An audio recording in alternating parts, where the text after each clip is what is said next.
History 101. The year was 1994, and video games had crept their way into popular culture.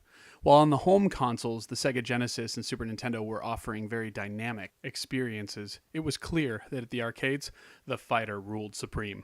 Street Fighter II came in 1991, and at this point it was on its fourth iteration with Super Street Fighter II. Meanwhile, Mortal Kombat was celebrating its first sequel. It was only a matter of time until clones snuck their way into the marketplace, and of those first clones, Primal Rage emerged from Atari Games.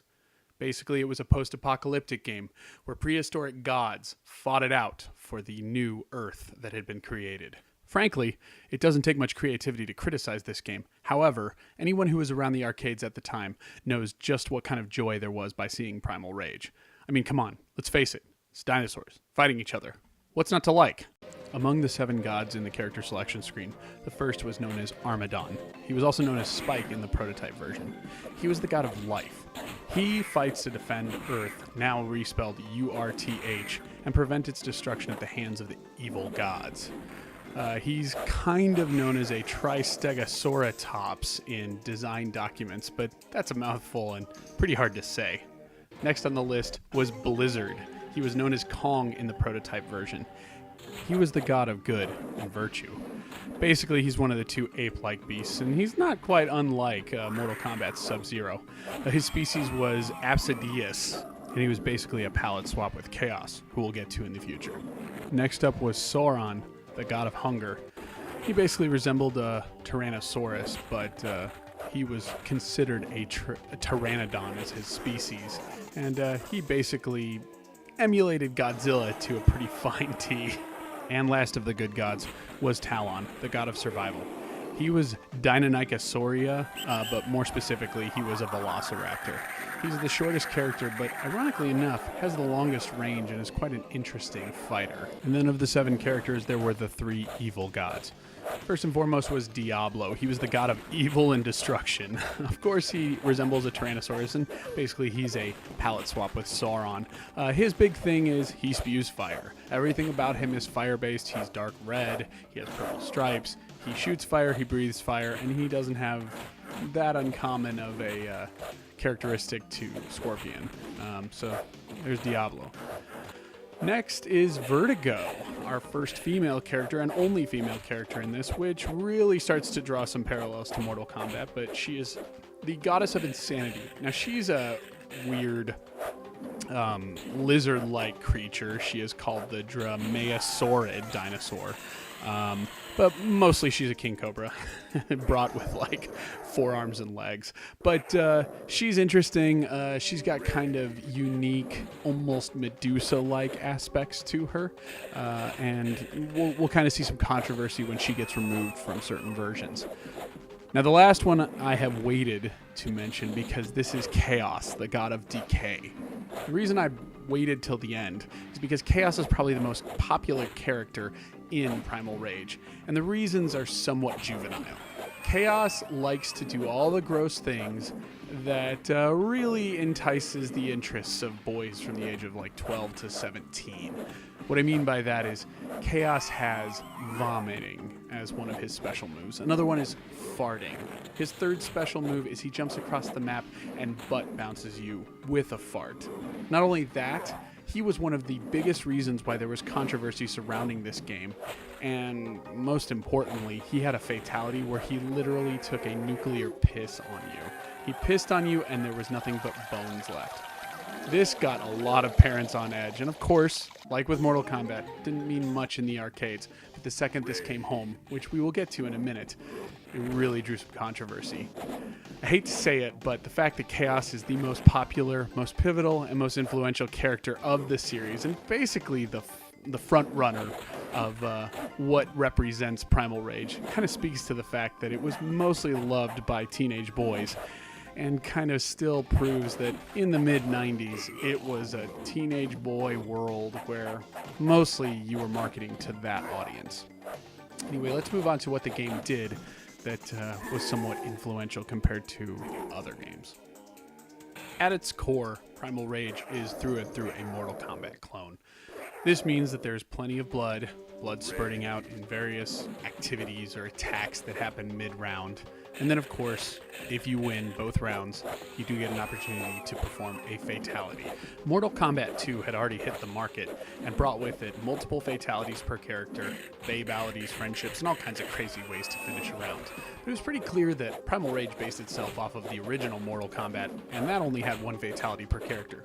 It's for this reason that I'm sure the developers thought they were forward-thinking by having multiple fatalities, but unfortunately the fact that they were integrated into Mortal Kombat 2, which was sitting right next to Primal Rage in arcades, I bet most audience members didn't notice. There's some interesting moves here. It has a high and low attack, both a quick and fierce version of them. So it's basically Mortal Kombat without a block button. But the unique part, and unfortunately the biggest weakness of this game, is that in order to do special moves and fatalities, you basically hold down 2 to 4 of the special attack buttons and then do a motion. So for example, if you wanted to do Chaos's Fart, you would hold down attack 2 and 3. You'll know them by the grid if you study up on Primal Rage, and then move in a down and back motion, and you will perform it. Later in time, this will prove to be a detriment to the game, and it will actually be substituted with a more traditional scheme where you perform the movements and then press the button. However, the original scheme was left intact, thankfully, for those that had mastered it. I mean, all in all, comparing it to other games, it is kind of a clumsy fighter. There's no rhyme or reason as to how you hit one another. There's kind of a toss-up as to what attack hits what. I give it credit for special moves not being as influential or necessary as they are in Street Fighter 2 or Mortal Kombat, but still, it's just really kind of chaotic, to be honest with you. You never feel like you're in control of what you're doing. Furthermore, the moves take off very little life, so life bars end up extending far beyond the 60-second rounds. So oftentimes when you're fighting one another, especially if you're teamed up against somebody who has somewhat of an understanding as to how to play the game, you can frequently have rounds end before either of you wins. Now, if one of you does win, then of course there's the interesting animations and the ways to get the forefront. There's also villagers that get tossed into the scene from time to time. If you eat your own, you actually hurt yourself because they're your worshippers as a god. But if you eat one of the other villagers for the opposing god, you actually gain life. It sounds cool at first, but it's kind of stupid because you don't really gain much life. You gain even less, and then it just extends a round that's already ready to end. More importantly, you have to hold all the attack buttons and do a motion in order to grab a character, and so the likeliness that you'll ever be able to grab them is pretty slim.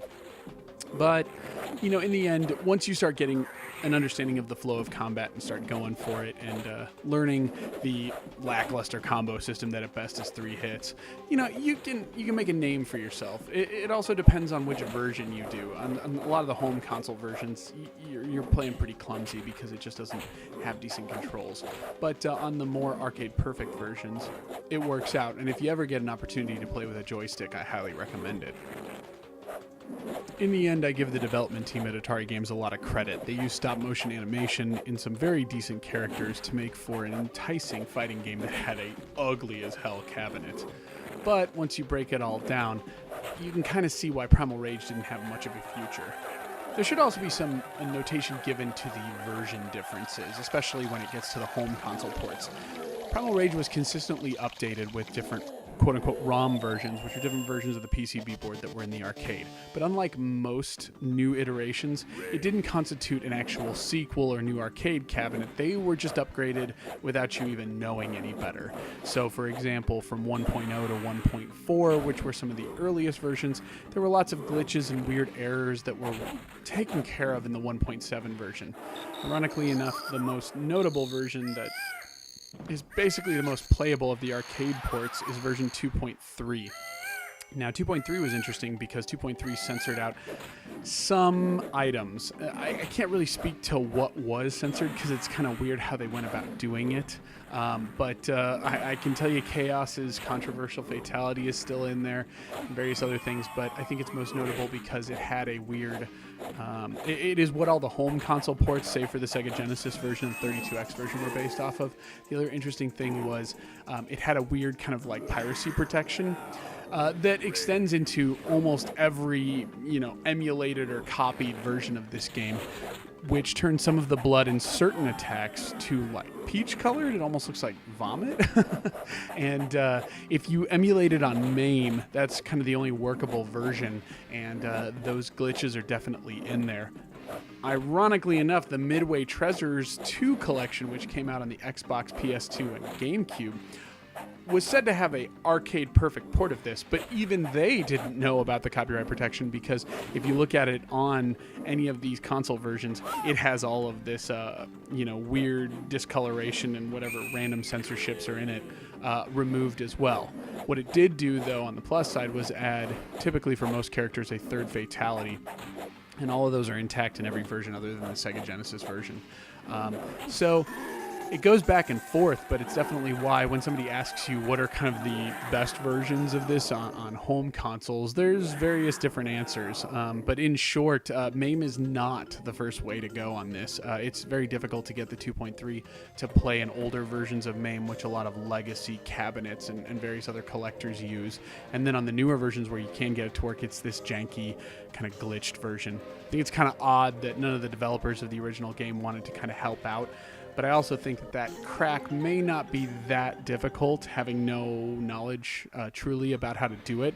And so I'm betting if it was a more pivotal game, then maybe it would have been worked out. But it's just a lot of work for very little change. Anyway, in 1995, Primal Rage came home. And there was a lot of interesting things about it. First and foremost, the different versions that were used, the different developers that were used, and last but not least, the fact that it had a teen rating.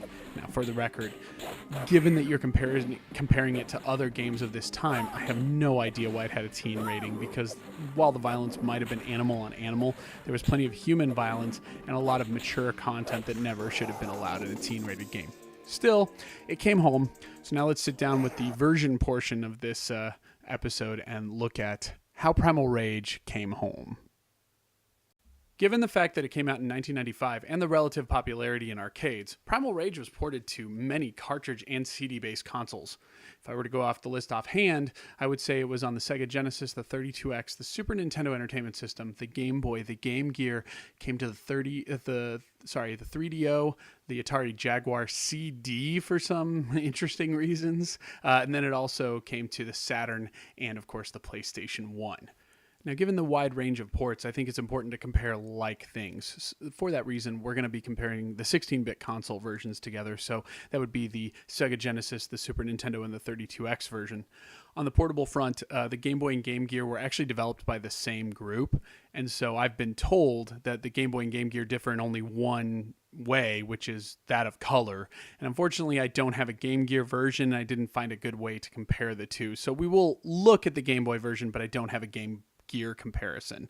And then last but not least, we have the 32-bit consoles. Now, given the fact that Jaguar CD with Primal Rage will cost you more than $500, which can net you probably 2 or more arcade cabinets, I'm not going to be comparing those because I just don't have access to them. And so in the end, I'm going to be comparing the 3DO and the Saturn version. So without further ado, let's kick it off with the 16-bit comparison, which was probably the most common version that everybody owned. In getting started, the Genesis port does appear to be one of the weakest ports of this game, although that doesn't surprise me much because 32-bit consoles were becoming all the rage, so it would stand to logic that the 16-bit consoles would suffer a bit. Having said that, the Genesis is probably the most popular console this game was played on, and I say that because if you were big into fighting and definitely big into violence, the culmination of that would be Mortal Kombat in '93, so you're probably going to stick around for the Primal Rage. This version is based off of the 1.7 version of the arcade, which is apparently a good thing. From what I hear, all the censorship is removed, and it does not have the third fatality for a lot of the characters, but other than that, it is the quote-unquote best version of this game to come out. The reason I kind of use air quotes is because I don't see much of a difference. The game doesn't seem a whole lot more gory. In fact, maybe even a little less so than 2.3. And I don't really know what was censored out. I'm sure there is somewhere somebody who looked over the finer points and pointed them out. But for me, it just appears to be the good enough port.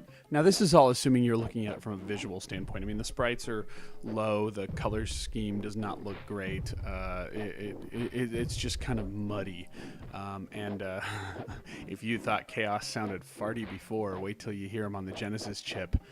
But what it lacks in graphical prowess and sound design, it definitely makes up for in play. And this is something that was very common for many games of this time period, including Mortal Kombat, which was that it might not have looked as good, but it sure played like the arcade, and Primal Rage is no exception. Additionally, it was developed by Probe Software, who had also handled the Mortal Kombat port, and there are plenty of Easter eggs. So if you do the lovely cheat code, and just for posterity's sake, I will put it in the video right here, so it's probably somewhere on the screen glowing.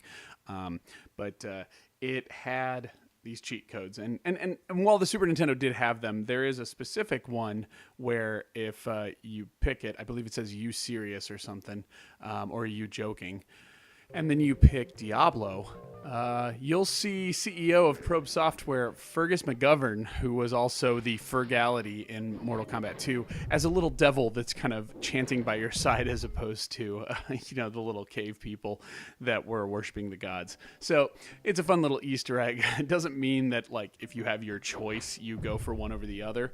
But frankly, if I'm going to pick, I will probably go with this one over the SNES port, which is probably the worst, but we're really splitting hairs. Anyway, on that note, moving on to the SNES port, it looked great. It looked very similar to the arcade, much like the original Mortal Kombat did. The problem is it suffered many problems in terms of speed. It dropped a lot of frames. It's kind of clunky. It moved slow and sluggish. And that is really a problem when you're trying to do a fighting game. I think frame rate is boss when it comes to fighting games, and this ruins it. It makes moves very hard to pull off. Good luck to you. I was never able to pull off, except for once, a fatality, and I'll talk about that in a second. But and it was apparently censored, although I'm sure you'll see it's plenty violent. I don't understand what some of the complaints were.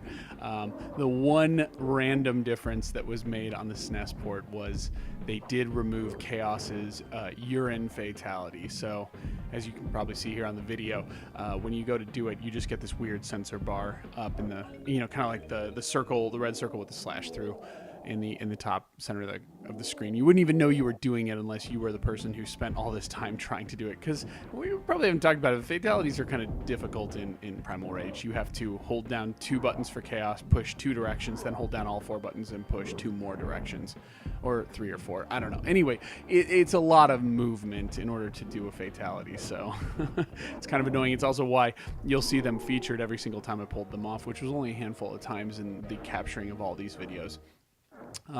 So yeah, while I think it looks fantastic, the fact that it's sluggish and it drops frames and it doesn't feel right kind of puts the SNES at the bottom. Finally, there is the 32X version. Now, they resampled all the sounds that were in this version, so that's why it sounds a lot better. And as I'm sure you can tell, it looks a lot better. It looks a lot more like the SNES version. In fact, it might even be a little bit better. And it is the last of the versions we will look at here, other than the portables, that will lack load times, which is a huge deal.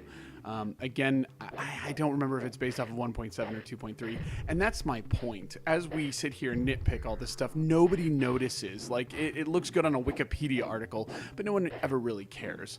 The point being is, the 32X definitely makes up for itself on this fighting game, and it plays just like the Genesis version, if not a little bit better. The frame rate's tight, the controls are tight, and so it kind of helps, much like Mortal Kombat 2, kind of bridge that gap. But I think even more so with Primal Rage than Mortal Kombat 2. Mortal Kombat 2 looked okay, but you can still see those visual flaws, whereas Primal Rage is pretty much intelligible versus the other. So again, if you're going for cartridge base, you don't want load times, this is probably the best port you're going to get, and it's relatively fantastic. So moving on, we're going to look at some of the comparison videos of these different 16-bit versions running, and then we'll move on to the portable versions.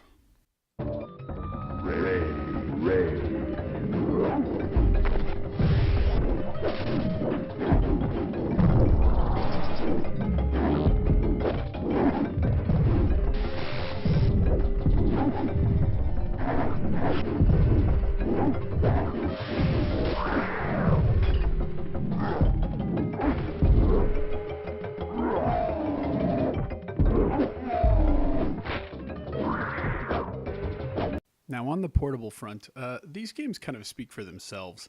You can see in the gameplay here, thanks to the shadowing of the Game Boy and a pretty decent job by Probe, the game looks pretty tip-top. Surprisingly enough, it controls quite well. In addition, anybody who's played a fighting game on the portable consoles, I'm looking mostly at you, Mortal Kombat, will note that it doesn't work out very well.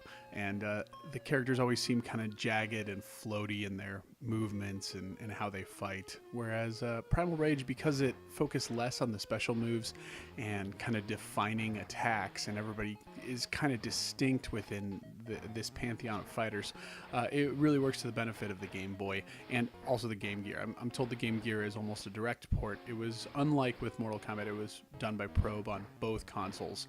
And the movesets and everything are the same, so they're pretty much direct. While I don't have any gameplay to show you, if you want to imagine the Game Gear version, you can just basically picture this in color. But yeah, very impressive. If you want a portable version of Primal Rage, this is about the only version that you can pick up, but it's very faithful. So I got to give it credit. It's more fun to play than most portable fighters I've dealt with outside of the Neo Geo Pocket. The only big notable difference between the two games is on the Sega Game Gear, Chaos's infamous urine fatality is intact, just like the arcade, whereas oddly enough on the Game Boy he vomits on you to make you turn into bones, which sounds just as bad, if not worse. But anyway, as you can see, it's an impressive feat. If you can pick up a version of this and you have an appreciation for something like that and don't have a Neo Geo Pocket color, this would be the way to go. All right, and lastly, we'll move on to the 32-bit CD-based consoles.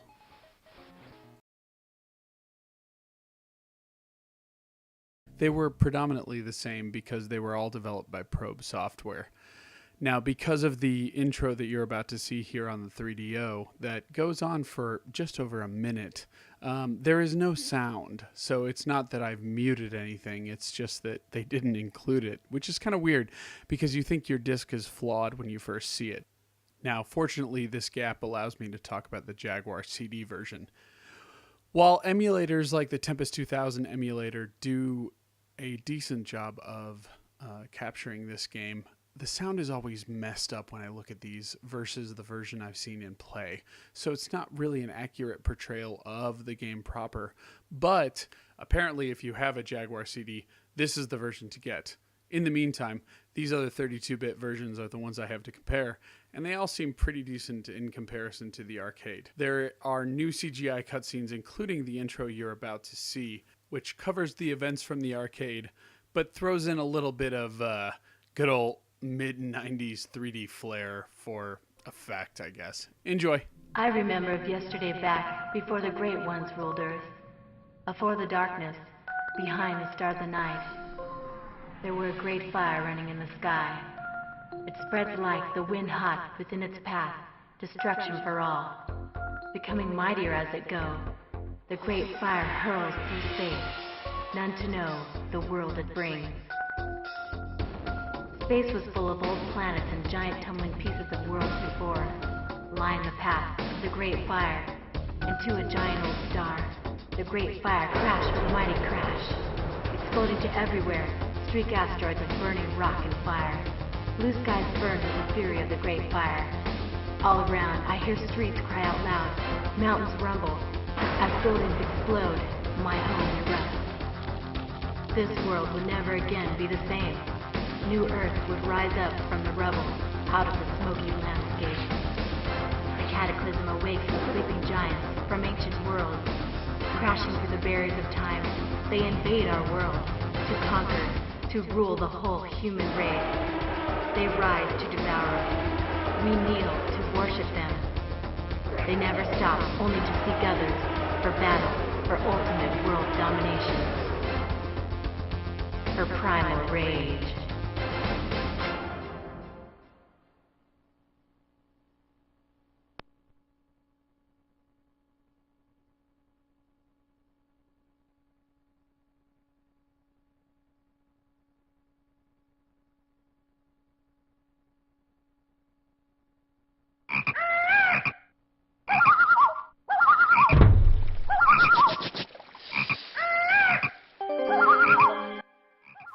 So there you have it.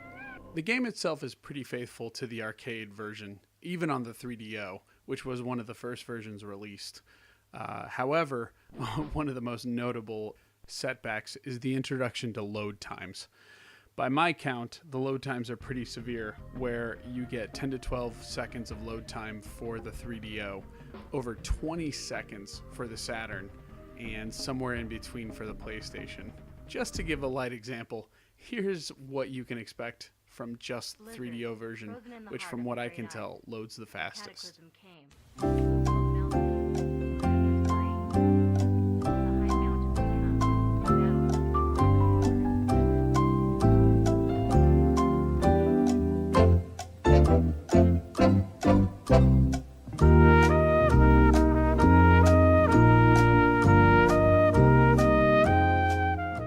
And once a round starts, no, that was not an error in the capture. That's the big delay between when Rage shows up on the screen and when Rage is actually spoken out loud. Aside from that, the 3DO version is pretty decent. All of the music from the arcade is streamed out. The violence seems intact. I don't know if it's based off the 1.7 or the 2.3 version, but it really doesn't matter. It looks, plays, and feels impressively like the arcade. And given the fact that there were only 4 buttons on the arcade and that the 3DO had 2 shoulder buttons and 3 main buttons, everything is accounted for and works pretty smoothly. In fact, the 3DO is probably one of the better versions of this port, given the fact that there are load times. But still, if you have this particular console, it's worthwhile to grab it. Now, moving forward, let's go on to the PlayStation. The PlayStation actually walks, talks, and acts like a perfect version of the arcade. I mean, you can see here, now granted, I've up-resed this a little bit. I'm playing this on a PS2, which is ported over to 720p through an up-res or upscaler. Anyway, having said that, the PlayStation 1 version just looks gorgeous, and it seems to be the most arcade perfect version, except for one big flaw.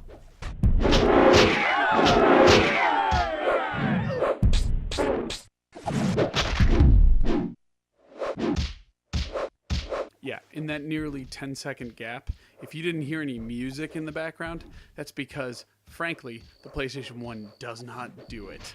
I don't know if it was a glitch or something in the system, but I know the audio is present. But whatever the reason, when you play this on an actual PlayStation 1, the audio does not stream when you fight. That's a big problem, and that is what I consider to be one of the major flaws of this game that prevent it from being one of the recommended ports for it. Frankly, if you can't hear the music that plays in the background, there's very little reason to really get into this game. You hear the random cheering and the growls and grunts and whatnot, but it's a complete experience, and it's always had to do with some sort of background music. Now, apparently there's a problem with the streaming, which is why you hear this on a PlayStation 1 or PlayStation 2 in my case. Apparently on a PlayStation 3, if you play this through, you will hear the music stream properly, although I didn't really hear that when I played it, but maybe I'm doing something wrong? I don't know. When I take an actual disc and put it into an actual system, I expect it to work as planned. I don't know if there's any finagling to do, but trust me, if it has to do with any sort of glitching or hacking or changing of my code or something that would void the warranty, I'm definitely not going to do it. In closing, the PlayStation 1 version is an impressive, works at full speed, but has weird load times in between matches, and without the music is not the port of choice. So of course that means that, surprisingly enough, the Sega Saturn version is the most impressive port of this game. As you can see, the sprites are big, the characters appear large in the main frame, and weirdly enough, this is captured on composite video. Now, the 3DO version was on S-Video, and the PlayStation 1 version was on an upscaled component video through an upscaler to 720p on the PlayStation 2. This is just regular composite video, and it looks just as good, if not slightly better, than any of these other versions, which proves that the Saturn truly could handle 2D fighters better than anybody else. Saturn was terrible at 3D effects, but trust me, it reigned supreme when it came to side-scrolling fighters. Anyway, while the load times are redonkulous, you could basically play a game of poker in between them. That's not so bad when it comes down to really playing a definitive version of this game. So if you gotta go for a home console port version, the cheapest and probably best version is on the Sega Saturn.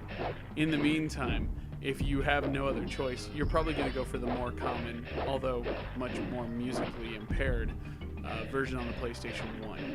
Either way, these are all ports of the same game on 3 different platforms, and I'm led to believe that the Jaguar CD is no different. So you're not really compromising yourself in many ways by picking one version over the other. But, in my opinion, the Saturn's the best. But what's your opinion? In closing this video, I'm going to show you all 3 versions playing at the same time, and you can make your own decision. Ray.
If you have a game that you'd like to see gameplay of, in a long play, or featured in a version where we compare all the home ports of a game, just let us know. Go to gaminghistory101.com/contact and hit us up. In the meantime, check out gaminghistory101.com and happy gaming. Peace out. The shortest character, but ironically enough, has the longest range and is quite an interesting fighter. And then of the 7 characters, there were the 3 evil gods.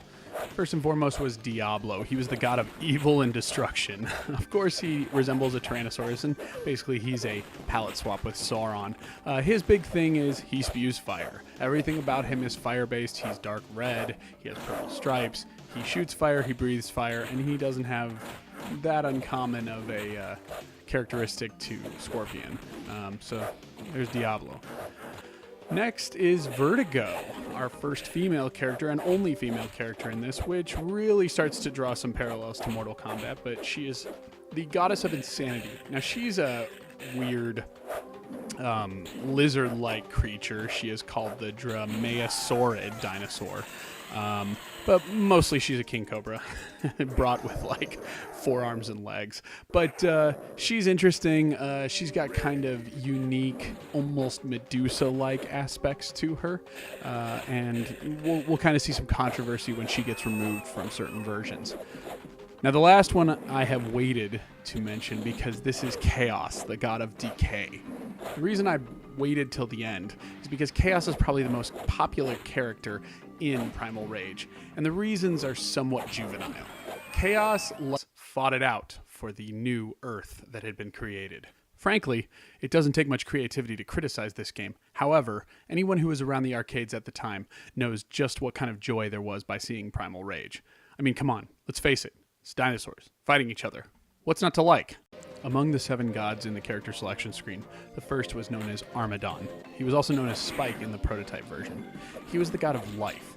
He fights to defend Earth, now respelled URTH, and prevent its destruction at the hands of the evil gods. He's kind of known as a Tristegosauratops in design documents, but that's a mouthful and pretty hard to say. Next on the list was Blizzard. He was known as Kong in the prototype version. He was the god of good and virtue. Basically, he's one of the 2 ape-like beasts, and he's not quite unlike Mortal Kombat's Sub-Zero. His species was Apsidius, and he was basically a palette swap with Chaos, who we'll get to in the future. Next up was Sauron, the god of hunger. He basically resembled a Tyrannosaurus, but he was considered a pteranodon as his species, and he basically emulated Godzilla to a pretty fine tee. And last of the good gods was Talon, the god of survival. He was Deinonychosauria, but more specifically, he was a velociraptor. He's the Gaming History 101. The year was 1994, and video games had crept their way into popular culture. While on the home consoles, the Sega Genesis and Super Nintendo were offering very dynamic experiences, it was clear that at the arcades, the fighter ruled supreme. Street Fighter II came in 1991, and at this point it was on its fourth iteration with Super Street Fighter II. Meanwhile, Mortal Kombat was celebrating its first sequel. It was only a matter of time until clones snuck their way into the marketplace, and of those first clones, Primal Rage emerged from Atari Games. Basically, it was a post-apocalyptic game where prehistoric gods